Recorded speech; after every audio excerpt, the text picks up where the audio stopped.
I'd like to read you Psalm 110. It's very short. The Lord says to my Lord, sit at my right hand until I make your enemies a footstool for your feet.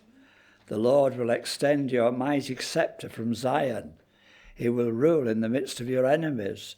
Your troops will be willing on the day of battle.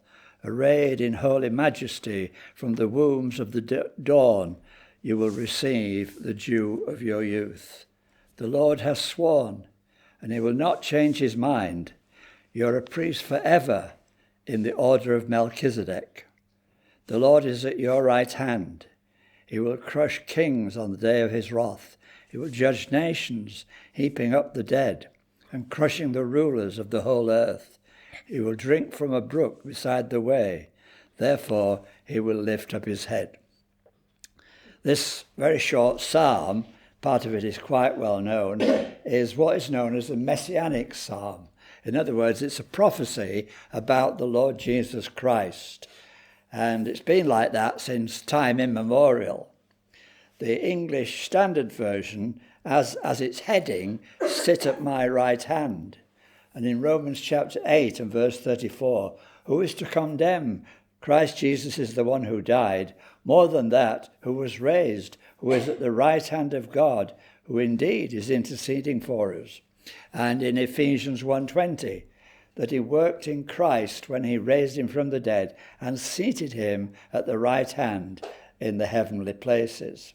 Well, as we worship this morning, we have a man in the heavens, our Lord Jesus Christ, seated there at the right hand of God. It's been known since Roman times that the prosecutor in a Roman court always stood at the right hand of the judge. Isn't that a lovely picture? As we're being prosecuted by satanic powers, there's one in the same place at the right hand who's interceding for us.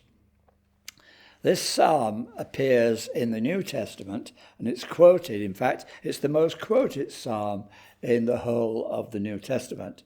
But in Matthew 22 and Luke 12 and Luke 20, our Lord uses this psalm to confound his critics. Remember, the Pharisees, the scribes, the Sadducees, they were all against him. And Jesus has them there, and he asks the question, what do you think about the Christ? Whose son is he? Excuse me,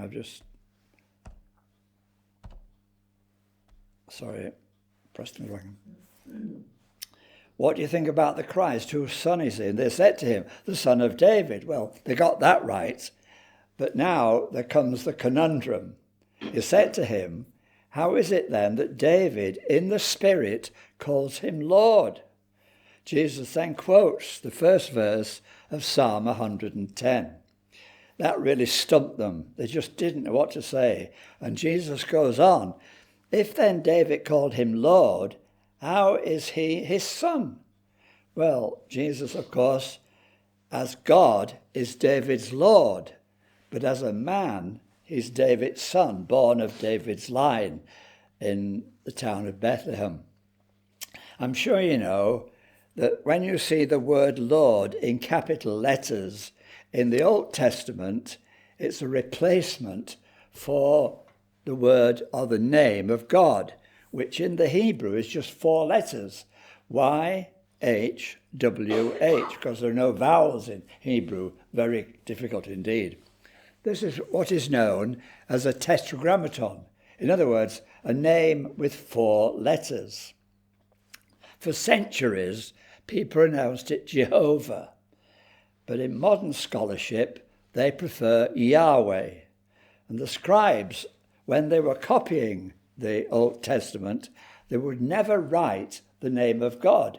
So they substituted it with another word, Adonai, which means Lord.